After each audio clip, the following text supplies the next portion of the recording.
सिर्फ दो रास्ते हैं, या तो गुलाम बनकर जिए या फिर इस पागलपन भरी दुनिया में अपना अस्तित्व बचाने के लिए बगावत करे। जब वॉर बॉयज ने मैक्स को पकड़ा तो सबसे पहले उसके पीठ पर टैटू कर दिया यूनिवर्सल डोनर ओ पॉजिटिव। लेकिन ऐसा क्यों? शुष्की, लेकिन वो सफल नहीं हो सका। वॉर बॉयज ने तुरंत उसे पकड़ लिया। सीन शिफ्ट होता है और अब कहानी होती उसे गैस टाउन से फ्यूल और बुलेट फार्म से वेपन्स लाने का काम दिया जाता था। लेकिन उस दिन कुछ अलग हुआ। फ्यूरियोसा को गैस टाउन से फ्यूल लाने का आदेश मिला था और वो अपने वॉर बॉयज दस्ते के साथ सफर पर निकल पड़ी। लेकिन कुछ दूर जाने के बाद अचानक उसने रास्ता बदल लिया। वॉर बॉयज को ये देखकर हैरानी हुई। उन्होंने फ्यूरियोसा से पूछा, हम कहाँ जा रहे हैं? फ्यूरियोसा ने कहानी की शुरुआत समुद्र के बीचों बीच बसे एक रहस्यमयी टापू से हुई, जहां हमें एक विशाल स्टेडियम लोगों से खचाखच भरा दिखता है। वहां मौजूद सभी लोगों की नजरें सामने खड़े स्टाफ पर टिकी थीं। तभी स्टाफ के इशारे पर 3 मीटर लंबी एक विशाल शार्क धीरे धीरे चारे के तौर पर ऊपर खींच कर लाई गई। तभी वहां बैठे लड़के को समझ आ गया कि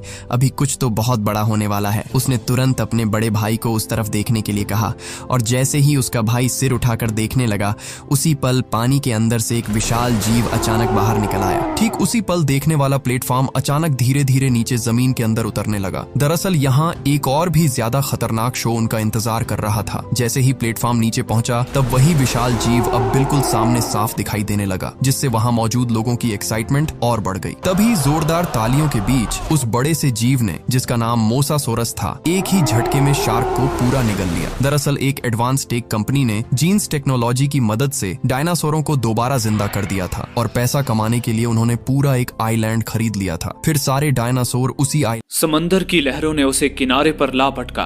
कॉब बदहवाश सा बेहोशी से जागा। उसकी नजरें बीच पर रेत के महल बना रहे 2 बच्चों को देख रही थी।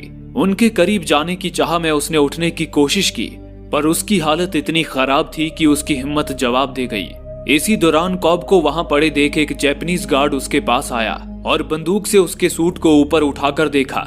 कॉब के पास एक पिस्टल थी। गार्ड अपने साथी की मदद से कॉब को उठाकर उसी बीच पर मौजूद एक जैपनीज मेंशन में ले आया जाता था और उसका कॉन्शियस माइंड सपनों की दुनिया में पूरी तरह एक्टिव हो जाता था, यानी कि वो सोते ही सपनों की दुनिया में जाग जाता था। दरअसल ये टेक्नोलॉजी किसी समय मिलिट्री ने अपने सैनिकों को ट्रेनिंग देने के लिए बनाई थी, ताकि सपने में सैनिकों के आगे ऐसी मुश्किल से मुश्किल परिस्थितियां खड़ी की जा सके जो असल दुनिया में संभव नहीं है। सैनिक